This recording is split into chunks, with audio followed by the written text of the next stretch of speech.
நேற்று ஷோவில் big pass வீட்டில் யார் ரியலாக இல்லை அப்படின்னு கேட்கும்போது பார்வதி தான் அப்படின்னு நிறைய பேர் குத்திருந்தாங்க.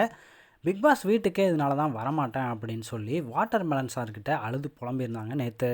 இன்றைக்கும் போட்டியாளர்கள் எல்லாருமே சேர்ந்து பார்வதிக்கு ஷாக் கொடுத்துருக்காங்க. முதல் வாரத்தில் யாருக்கெல்லாம் ஹேட்டர்ஸ் அதிகமாக இருப்பாங்க அப்படின்னு கேட்கும்போது பார்வதியை தான் நிறைய பேர் சொல்லியிருந்தாங்க. அதுலேயும் துஷார் சொன்னது பார்வதிக்கு ஷாக்காக இருந்துச்சு. எப்பவுமே பேசாதவங்க வந்து வந்து பேசுகிறாங்க அப்படின்னு சொல்லி ஷாக் கொடுத்துருந்தாரு. யாருக்கெல்லாம் ஃபாலோயர்ஸ் அதிகமாக இருப்பாங்க அப்படின்னு சொன்னதுலேயும் பார்வதியை செம குத்தியிருந்தார் எஃப்ஜே. வாட்டர் மெலன் சாருக்கு தான் ஃபாலோயர்ஸ் அதிகமாக இருப்பாங்க. இருந்தாலும் அவர் ஒரு சிலர் கூட சேர்ந்து விளையாடாமல் அவங்க மட்டுமே தனியாக விளையாண்டா அப்படின்னு பார்வதியை குத்தி காட்டியிருந்தார் எஃப்ஜே. இதை பார்க்கும்போது பார்வதி செம ஷாக் ஆகி ஒரு ஃபேஸ் ரியாக்ஷன் கொடுக்குறாங்க.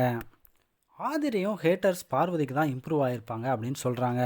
ஏற்கனவே கனியக்காவை பற்றி பேசும்போது தான் கைத்தட்டல் அதிகமாக வருது, என்னை பற்றி பேசும்போது யாருமே கைத்தட்டல அப்படின்னு பார்வதி புலம்பி தள்ளியிருந்தாங்க. இந்த நிலையில் இன்னைக்கு ஷோவிலையும் பார்வதிக்கு அடி மேலடி விழுந்திருக்கு.